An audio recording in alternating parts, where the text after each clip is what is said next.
Hello friends, स्वागत है हमारे यूट्यूब चैनल पे आपका। SSC constable GD 2021। देखिए, एसएससी कांस्टेबल जीडी के माध्यम से किन किन विभाग में भर्ती होती है, कौन कौन सी फोर्सेज में भर्ती होती है, तो उसमें सबसे पहले आता है हमारा एनआईए, नेशनल इन्वेस्टिगेशन एजेंसी। उसके बाद में एसएसएफ, सेक्रेटरीट सिक्योरिटी फोर्स, जिनमें ऑल इंडिया वैकेंसी होती है, किसी प्रकार की मूल निवास की कोई बाध्यता नहीं होती है। उसके बाद हमारी पैरामिलिट्री बोलते हैं जिसको, या सेंट्रल आर्म पुलिस फोर्सेस बोलते हैं, वो सब आता है, जिसमें BSF, CISF, CRPF, ITBP, SSB और असम राइफल।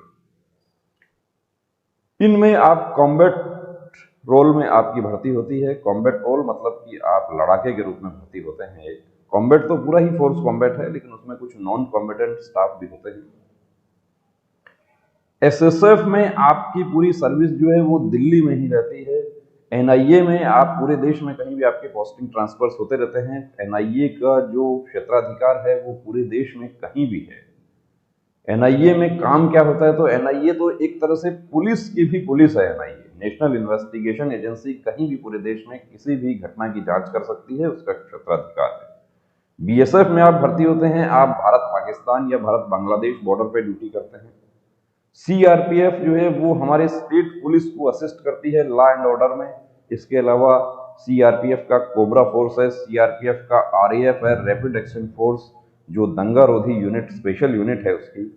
सीआईएसएफ हमारी इंडस्ट्री को सिक्योर करती है, हमारी मेट्रोज को सिक्योर करती है, हमारे पोर्ट, हमारे सी पोर्ट, इन सबको सुरक्षित करती है। ताजमहल और लाल किले की सुरक्षा भी सीआईएसएफ ही करती है। इसके अलावा बहुत सारे डैम हैं बड़े बड़े, उनकी सिक्योरिटी भी सीआईएसएफ करती है। एसएसबी इंडो नेपाल और इंडो भूटान बॉर्डर के ऊपर सुरक्षा करती है। और फिर बचता है असम राइफल, पूर्वोत्तर का प्रहरी है, जो हमेशा पूर्वोत्तर में ही आपका काम रहेगा। असम राइफल का तो मुख्यालय भी शिलोंग में है। तो असम राइफल की मुख्य रूप से ड्यूटी क्या है? मुख्य रूप से ड्यूटी है उनकी anti insurgency operations. Bharat Myanmar border के ऊपर भी कुछ जगह इनकी ड्यूटी रहती है, लेकिन नियमित सीमा चौकियां नहीं हैं, जैसे कि बीएसएफ और एसएसबी की हैं।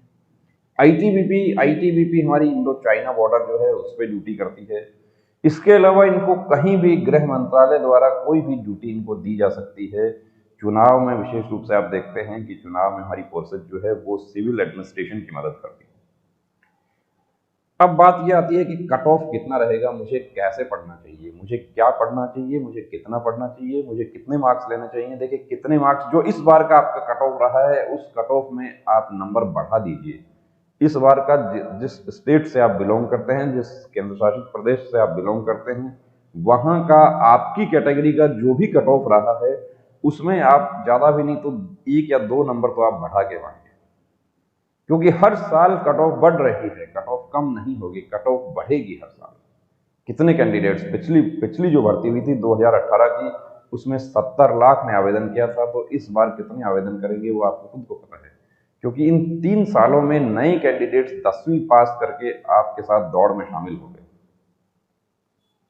वो भी आपके साथ आ जाएंगे। तो भर्तियां बहुत हैं, लेकिन जिसको कहते हैं कि आप भी अपनी तरफ से पूरी ताकत झोंक दीजिए कि मैं 100 में से 100 करने की कोशिश करूंगा। ऐसा नहीं है कि मैं 100 में से 80, यदि आप 80 सोचेंगे तो आपको 75 भी नहीं आएगा, आपको 70 ही मिलेगा। आप 100 में से 100 सोचेंगे तब आपको 90 मिलेगा। और उसके साथ साथ आपका मेडिकल जो है वो सही होना चाहिए। मेडिकल, आप फ्रेश कैंडिडेट हैं, पहली बार आप भर्ती में जाएंगे, तो आपको मेडिकल चेकअप जरूर करवा के देखना चाहिए।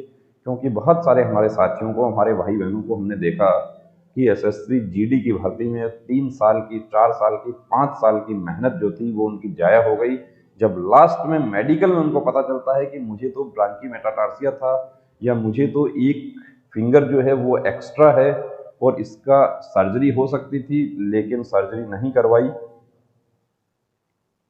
और वो अनफिट हो गए। या मुझे तो 6/18 है, ये मेरे तो 2 दांत, जो मोलर दांत हैं वो खराब हैं, छोटे छोटे नॉर्मल पॉइंट्स थे, उसमें भी उनकी उम्मीदवारी रह गई, वो अनफिट हो गए। तो ऐसा आपके साथ नहीं होना चाहिए। जिस तरीके से आप फिजिकल करते हैं, उसी तरीके से आप मेडिकल का भी आपको तैयारी रखना चाहिए। रिटर्न पार्ट आपको बहुत अच्छा होना चाहिए कि कितने पे कट ऑफ रहेगी, तो जितना आप मार्क्स ज़्यादा से ज़्यादा ले लेंगे उतना ही कट ऑफ रहेगा। कोई अभी भविष्यवाणी नहीं कर सकता कि अगली बार कट ऑफ कितनी रहेगी। अगली बार कट ऑफ वो रहेगी कि जो 100 कैंडिडेट लेना है, 50 लेना है, 500 लेना है, कितना लेना है, वो जितना मार्क्स ले लेंगे उतनी ही कट ऑफ रहेगी। तो इसके बारे में कोई कुछ नहीं बता सकता आपको, और आपको पूछना भी नहीं है। आप अपना कट ऑफ जो है वो इस बार का कट ऑफ आपके स्टेट यूटी का कितना रहा है, उससे आप 2 नंबर प्लस करके आप अपनी तैयारी में पूरी ताकत लगा दीजिए। प्रैक्टिस पेपर्स ज्यादा से ज्यादा कीजिए। देखिए, कोर्स एक बार हो जाता है, उसके बाद आप प्रैक्टिस कीजिए। 100 क्वेश्चंस का जो पेपर है उसको आप प्रैक्टिस कीजिए। आप 2 घंटे का समय लेकर उसको ओएमआर पर आप फिल कीजिए। ऑनलाइन बहुत सारा मैटर जो है वो अवेलेबल है, ऑनलाइन प्रैक्टिस आप कीजिए। सब कुछ तो आपके मोबाइल में उपलब्ध है, आप इधर उधर भटकते हैं। तो पूरी ताकत जो है वो अभी झोंक देनी है कि मुझे वर्दी पहननी है, इस बार हर हाल में मुझे वर्दी को पाना है। तो अब रुकना नहीं, अब थमना नहीं, अब ठानना है, वर्दी को हर हाल में पाना है। जय हिंद।